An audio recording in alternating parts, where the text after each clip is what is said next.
Hello and welcome back to my channel Fly High with Priya. So in this video we'll be discussing a poem by Donne and that is the Good Morrow.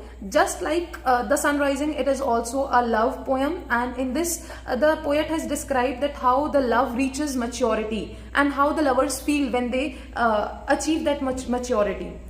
And as he was a metaphysical poet, so you can see the conceits, allusions in different way. Means he has used different conceits, different allusions, which makes him a metaphysical poet. So let's start with the poem. The poem opens with the lines, "I wonder by my throat what thou and I did till we loved." So here the lover is asking, putting a question that I'm surprised and sometimes I wonder that what we used to do when we were not in love.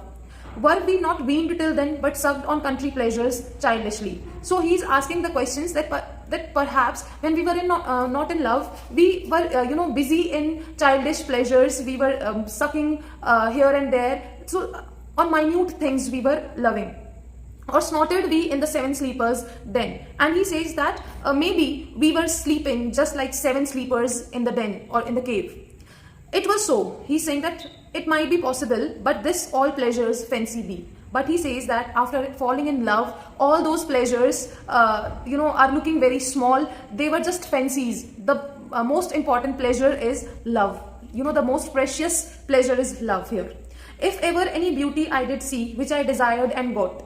That if I had ever seen any beautiful girl, and if I had desired that I should get that love, and if I had got it, it was... he's saying it was but a dream of thee. That girl was the reflection or the shadow of yours. Means she stood nowhere as compared to you. And now good morrow to our waking souls, which watch not one another out of fear for love.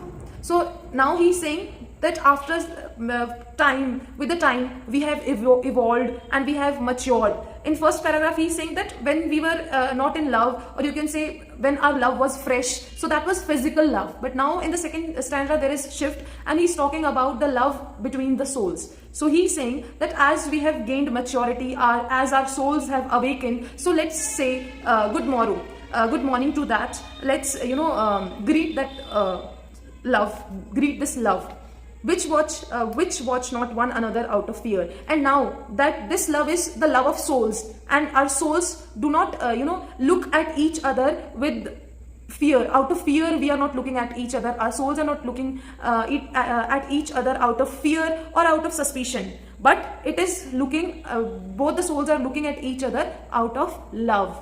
All love of other sides control, and this love, this pure love, controls all other sides, all other things, and makes one little room and everywhere. And this is this pure love which has made this little small room a world. Means this small room in which we both are present, that is everything for me. Let's see discoverers to new worlds have gone. Let the discoverers, the sea discoverers who used to discover, he's talking about sea navigators. Let the sea navigators go to different places, go to different worlds and discover new worlds. Let maps to others' worlds on worlds have shown. And let the maps show different people, different worlds or different countries. Let us possess one world, each hath one and is one. But we have only one world, and that is the world which is full of love, and that is the world of love. And now the third stanza starts. Here he says, my face in thine eyes, thine in mine appears. That I can see my face in your eyes, and your face can be seen in my eyes. And through plain hearts do in the faces rest. And there is pure love in those eyes and in our hearts. That is the pure love. Where can we find two better hemispheres without sharp north, without declining west? So now he has compared the faces of the lovers, means his face and his beloved's face, with the hemispheres. Our earth has two hemispheres, northern hemisphere and southern hemisphere. So he's saying that our faces is much better than the hemispheres of the earth, because the northern hemisphere is having the north pole, which is very cold, bitter, so it is not good. North pole. Similarly, the southern hemisphere, it has the west, and west is the representation of death and decay. So but our faces, in our faces there is love. There is nothing else than love. So our faces, our hemisphere is much better than the real hemisphere.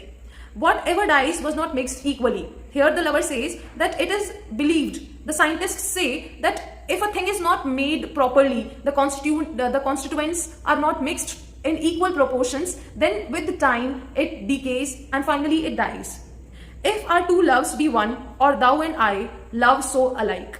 And he's saying that if our love is pure, when our love is pure, you and I are one, है ना? So our love will always remain same. It will never die. It will never decline. And the last line what he says, that none do slacken, none can die. That our love, which is pure love, soul love, it is not bodily love, our love will never die, it will never decrease, it will never decline. Love is mortal in our case, and nothing can decrease our love. So this is the poem, it is a very simple poem written by Donne, and here the poet has conveyed that how the love achieves maturity, and after achieving that maturity, it never declines, it never ends, it will keep on growing and growing and growing. Like a thing of beauty is a joy forever. Its loveliness increases, it will never pass into nothingness. John Keats ki there is a poem. So the love will never die, it will keep on increasing and increasing, and whatever may come, it will grow, it will flourish. So this is all about the poem The Good Morrow. I hope it is very much clear to you. जाने से पहले do like my video and subscribe my channel. Till then, bye bye.